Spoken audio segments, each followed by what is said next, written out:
Oh, yeah, it was Bazooka Joe, not Joe. Bazooka Joe, yeah. Yep. We ready? Yep. Yep. Okay, it's July 20th. We're continuing with the budget hearings, and we're ready for county clerk. You're on. Well, thank you, commissioners, for allowing me to be here, as if I had a choice. No, over the years, just for a little bit of it, I have brought my supervisors down. I have brought people who were going to retire down with me. One year, actually, I think last year, I actually brought just everybody who wasn't a supervisor with me, just to show you and then kind of give you that rough idea of how many years of years we actually have in the office. Because I've been blessed with a excellent staff, and that's very important. I think that, well, my most recent hire, she's only been here, she's just on last Tuesday, she passed her 120 days, so now she's staying. Well, she said she was staying anyway. But, so my office is obviously elected office, and I have, my office is created under KSA 19301 et sec. And the office is entrusted with the safekeeping of many things, many statutory duties. I have to keep your official seal. I swear in all elected officials, the boards, the sheriff's officers, and of course I serve as secretary to the commission. And I assist, which we just got through doing, we're just finished up our last one last Thursday. I assist non-school entities with their budgeting process. Now, we don't do their budgets, but they bring their information in, and we help them. We put it into the state budget forms and walk them through some of, they have questions, and since they're non-attorney questions, we can walk them through that. And then I also, as Betty said, after August 25th, when the budgets come into my office, then I will go through every single budget. There's certain things you verify to make sure that they publish their hearing with the required 10 days, that they haven't spent more than they allocated for the prior year. Just certain things we check off, but I check them all. I don't check the schools again. That's Department of Education. That's all in their basket. I don't have to worry about that. Then after I go through the budgets, then I set the tax levies, for the whole county. And in my office, we do a dual. I actually manually set the tax levies, which I've done like every county clerk before me since the beginning. But we have our software. But it's nice that it's nice to know that I'm as smart as a computer when it comes to setting tax levies, because I have had very few times where my budget was so far off that the levy I'd set was so far off that you had to have it corrected. And then, of course, I certify the tax roll to the treasurer and certify all of the taxes that we're going to collect, so that and then essentially by my act of certifying these taxes, then Larry can actually prepare the tax roll and go forward with the tax statements. We also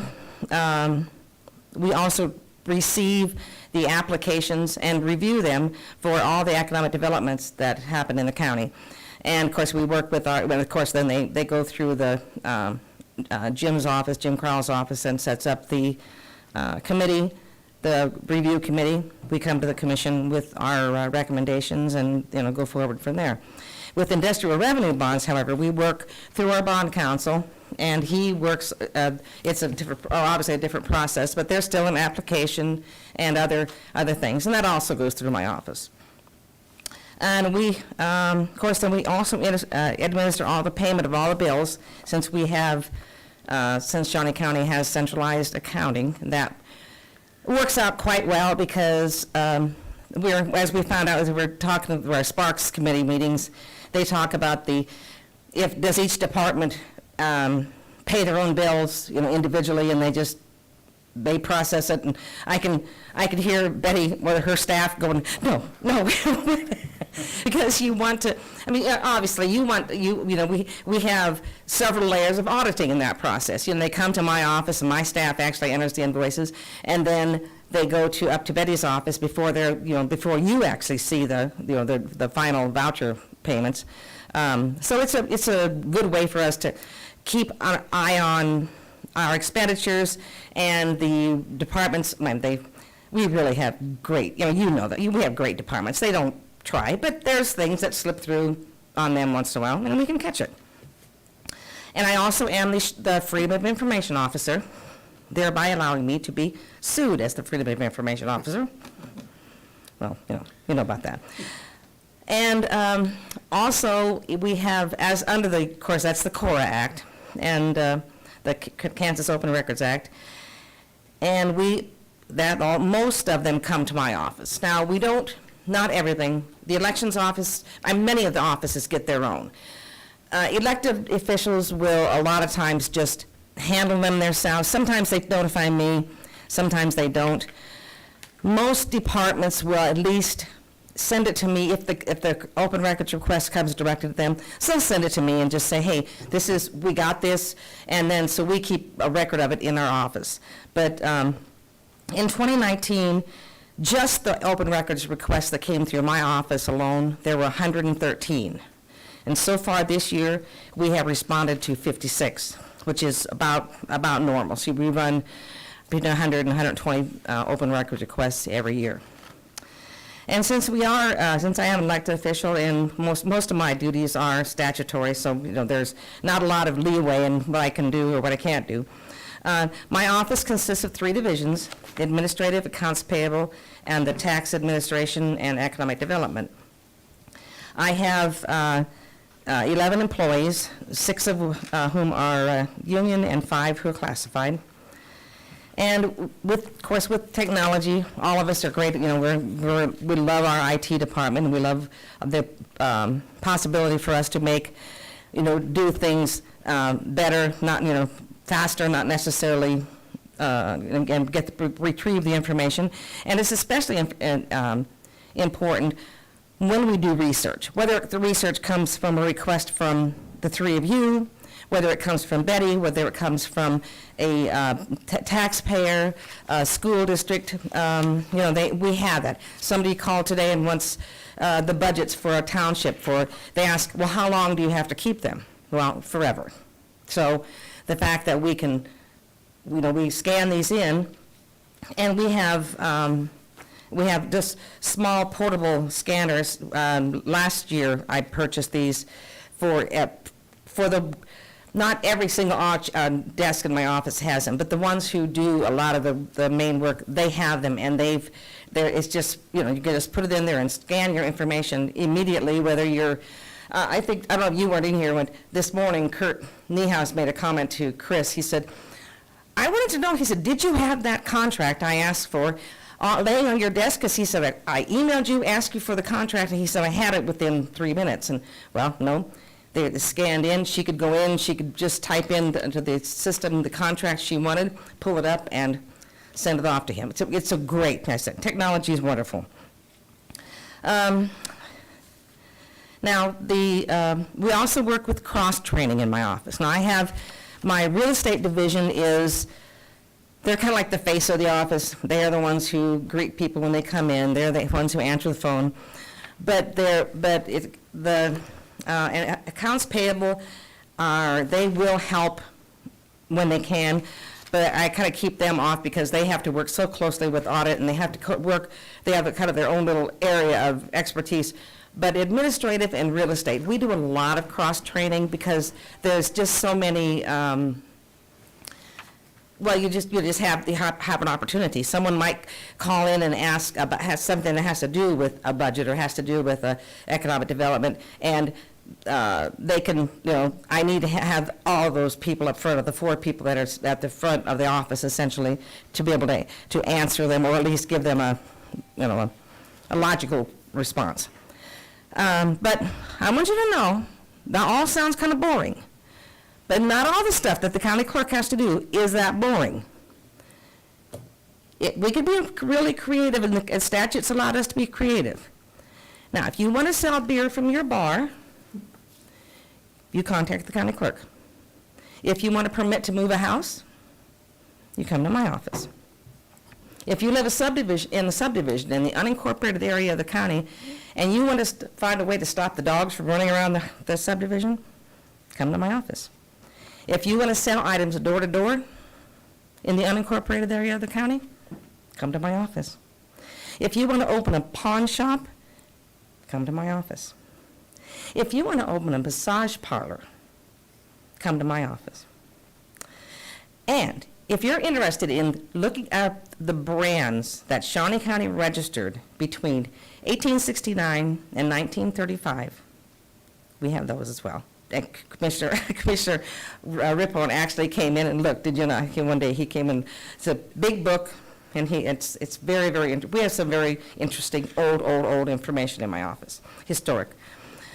For a quick review, you of course have my budget in front of you. My budget is approximately $28,500 lower this year or lower for 21, my request, than it is this year. The total amount for 2021 is $828,380. And compared to $876 for my current year. And I'm requesting that you consider approving my budget as approved, if at all possible. And my staff and I will continue our excellent customer service, and we will make every telephone call we make interact with the public, whether it's by telephone or email, as positive an experience for our taxpayers as we can. And that's despite the hurdles of our wonderful COVID-19 pandemic. Anybody have any questions? Any questions? Anything further? Commissioner Mays? No, I None? don't I have anything. mean, I had a blaze up there. I could have come down here and done a song and dance for you if you wanted. One of these days I'll have to come up and see those brands. It sounds fun. It is. He's, Does every county clerk keep those records on brands? yes. They have to, you have to.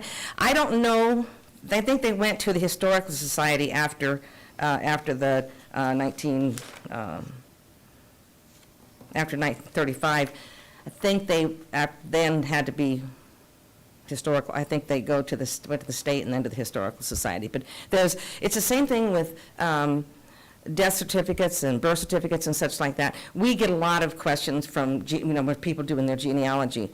And we have to keep this little list, because there's some that are in my office, some that are in the clerk of the district court, and then the rest of them are at vital cert records. So when somebody calls or emails or sends a letter, we have to go to the little list and check to see which where the time frame is.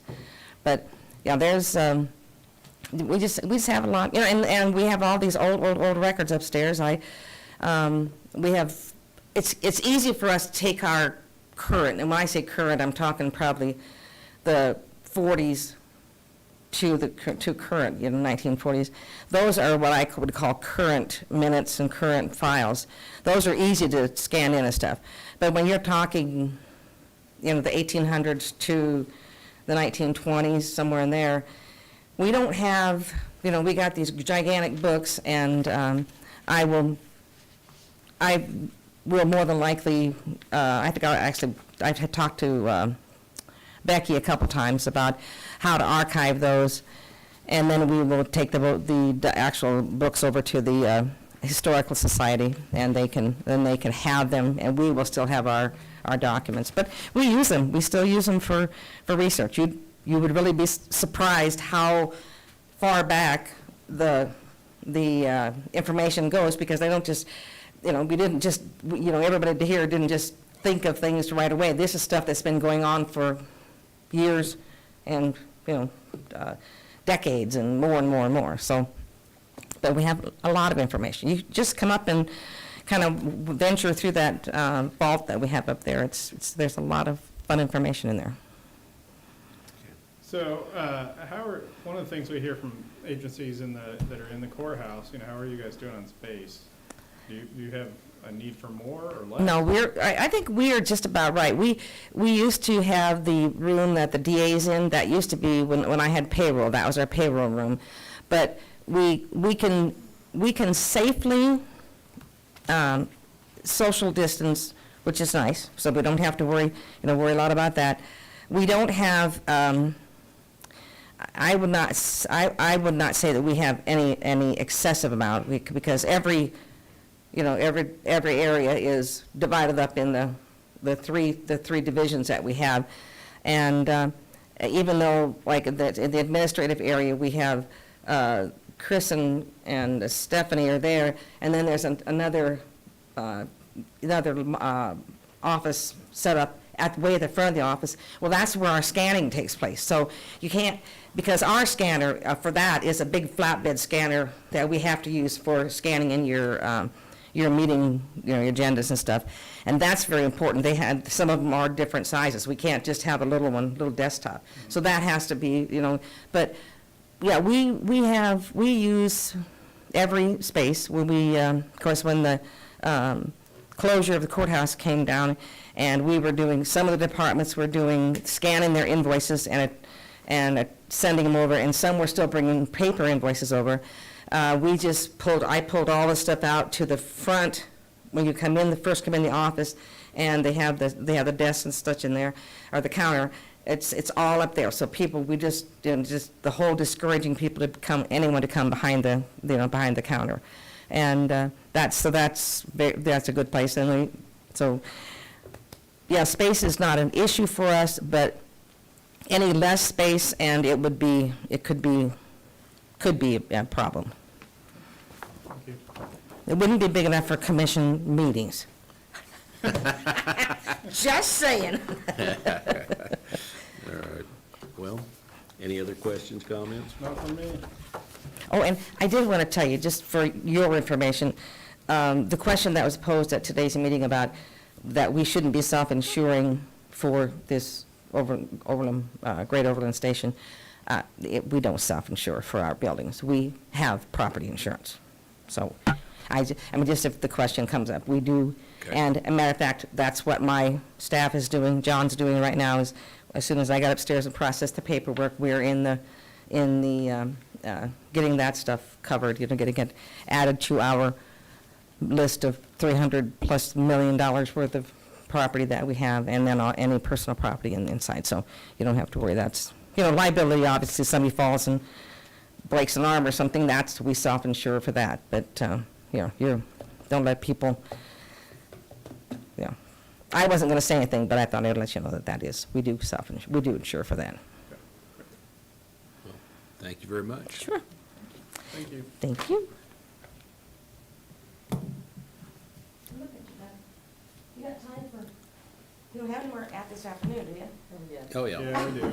Not for another 15, 20 Two minutes. more. I get just 2 more